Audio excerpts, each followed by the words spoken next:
안녕하십니까? 오늘은 피가 거꾸로 솟구치는 사건을 방송하려고 하오니 혈압 높으신 분들은 꼭 청심환을 드시고 시청해 주시기를 부탁드립니다. 1978년 겨울부터 이듬해 4월 말까지 서울 강남구 일대의 연쇄 강도 사건이 발생하여 경찰이 골머리를 앓던 중에 1979년 4월 27일 드디어 범인 한 명을 체포하기에 이릅니다. 당시 언론들은 현대판 홍길동의 활빈당 사건으로 묘사하기에 바빴는데 이하경 외 범인 3명이 동아건설 최원석 회장의 자택으로 들어갔고 경비와 몸싸움을 벌이다가 20cm 길이의 칼로 경비의 옆구리를 여러 번 찔러서 중태에 빠뜨립니다. 그 후 범인들은 집안에 있던 회장 일가를 흉기로 위협해서 현금과 폐물 등을 훔쳐 도망가다가 이하경은 경찰에 붙잡혀서 5년간 옥살이를 하였죠. 체포된 이하경을 신문하던 중에 범인들이 총기를 비축하고 사제폭탄을 제작했으며 무장혁명을 준비한 것이 발각되었고 당시 남조선민족해방전선이 민주화 운동자금을 모으기 위해 살인 강도 행각을 벌였으며 난민전이 반국가 단체임이 만천하에 드러났고 제4공화국의 역대급 간첩 사건으로 비화되었습니다. 당시 난민전에 소속되어 있던 29명 중에 신김남주와 미통당의 이재우, 더불어민주당의 이하경은 국가보안법 위반으로 함께 옥살이를 했죠. 난민전 주도자였던 이재무는 1981년에 옥사했고 신양식은 1982년에 사형당했는데 과거사위는 이들의 간첩 활동 중에 일부만을 인정했습니다. 간첩 활동이란 것도 일부와 전부로 나누어지는 겁니까? 이하경은 이 사건으로 감옥에서 나오자 노무현에 의해서 민주화유공자가 되었고 노무현 재단 이사를 거쳐서 더불어민주당 3선 국회의원까지 지냅니다. 그리고 어제 국내 대기업들을 마음대로 주무를 수 있는 산자부 상임위원장으로 임명되었습니다. 2012년 4.11 총선에 국회의원으로 당선된 이하경은 본인의 입으로 말합니다. 사진에서 보시다시피 군포 시민들은 사회운동가인 나를 강도로 보지 않았다고 했습니다. 강도상의 도둑질이 시민사회운동입니까? 그러면 전국에 붙은 강도상의 전과자 신고 전단에 있는 저 사람들도 시민사회운동가 맞나요?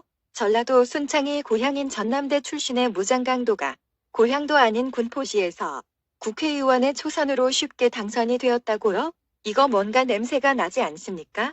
김대중의 전자개표기로 노무현이 가짜 대통령이 된 것처럼 군포시의 부정선거는 이미 2012년부터 시작되고 있었다는 합리적 의심이 들지 않습니까? 자살당한 노회찬과 고교동문이었던 정두원의 발언이 의미심장하지 않습니까? 의문사 당하더라도 할 말은 해야겠다. 우리나라는 국회의원을 국민이 뽑지 않는다. 커튼 뒤에서 지명 임명한다.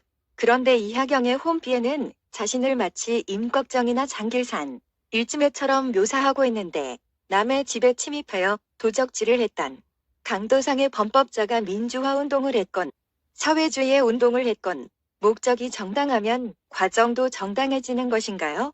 그러면 그 정당성에 대해 한번 따져볼까요? 1970년대 중동에 진출한 동아건설 최원석 회장은 한국의 대표적 애국자였습니다. 오일 쇼크로 한국 경제가 휘청거릴 때 그는 열사의 사막에서 피지땀을 흘리며 5.1달러를 벌어들였죠.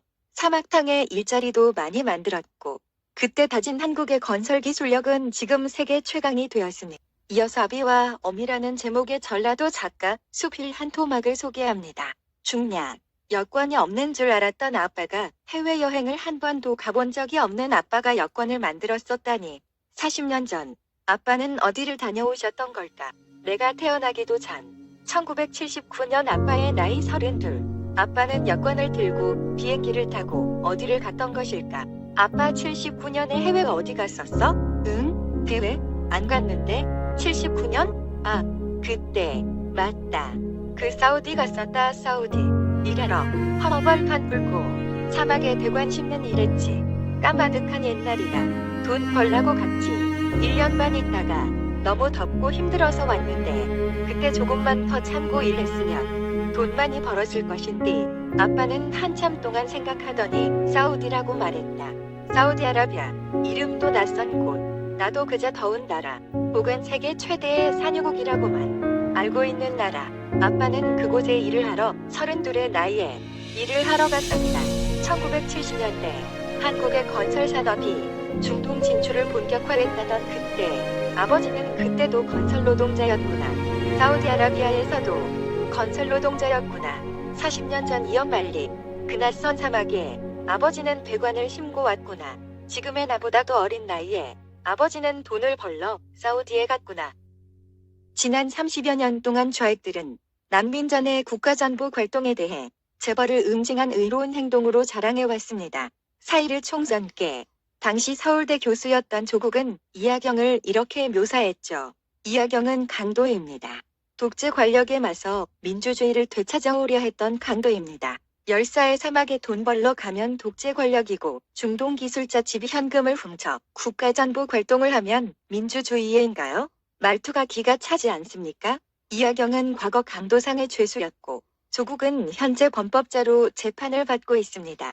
남의 집을 턴 도둑과 국가경제를 반석 위에 올려놓은 최원석 중에 누가 더 애국자입니까? 이하경이 민주화 유공자라면 최원석은 반역자입니까? 그렇다면 국가는 왜 최원석의 집안을 아직도 반역자로 처벌하지 않고 있습니까?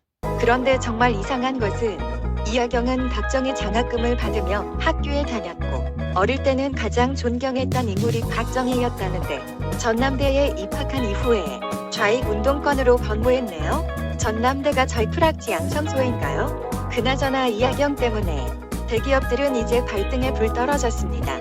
벌써부터 대기업 이익공유제 이야기까지 나오네요. 자유대한민국은 이제 사회 전 분야에 걸쳐서 공산주 의사회로 가속 진입 중입니다. 다시 보니 이분 관상 참 잘생겼죠? 호남형이네요. 부정선거로 당선된 가짜 대통령 문재인과 무더기 가짜 국회의원 더불어공산당은 자진 해산하라. 부정선거 비양심 엉터리 국회는 자진 해산하라. 해산하라. 창의 무장 강도 이하경은 자진 사퇴하라. 사퇴하라.